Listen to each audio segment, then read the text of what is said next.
Hello friends, James Corbett here from CorbettReport.com, and I'd like to take a moment to let all of my video viewers know that, of course, I also have an audio-only podcast, so if you've never checked that out before, please go to CorbettReport.com and click on the podcast tab in order to find previous episodes of the podcast, and it's been going on for nearly 4 years now and has 189 episodes under its belt. So next Saturday, June 11th, 2011, is going to see the release of episode 190. And it's been an awfully long time for those of you who have been following the Corbett Report podcast. It's been an awfully long time since we've had a listener feedback edition of the podcast.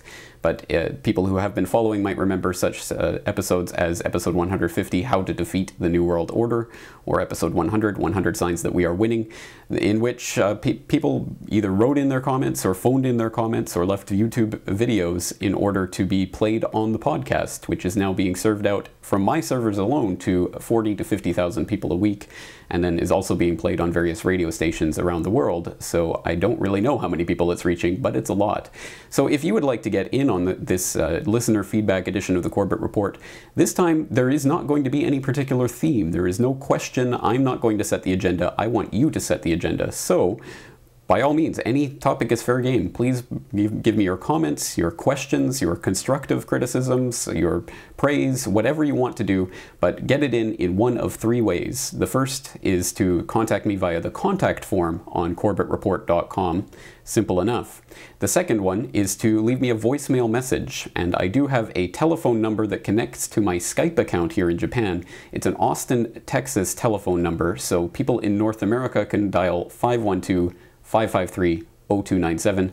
That's 512-553-0297 in order to get your voicemail heard. People outside of North America obviously would have to add the country code, which is 1.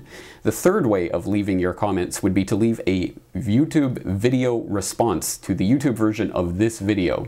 So unfortunately, no YouTube comments will not be considered, but if you leave a video response, I will attempt to use the audio from that video response and play it on the next episode of the podcast. So those are the three ways to get your comments, questions, complaints, criticisms, feedback of all sorts into the Corbett Report podcast to set the agenda for episode 190. I look forward to hearing from all of you, but of course, it's only a 1-hour podcast, so I'm probably not going to be able to play everything that comes in. So I will, as always, try to select a representative sample. If you want your message played on air, it would probably be best to keep it short and sweet, and also audio or video would be preferred because obviously it's better to listen to people than to listen to me reading what people are saying. But at any rate, please get your comments and feedback in, and I will attempt to play it. Episode 190 next Saturday. Hope to see you then.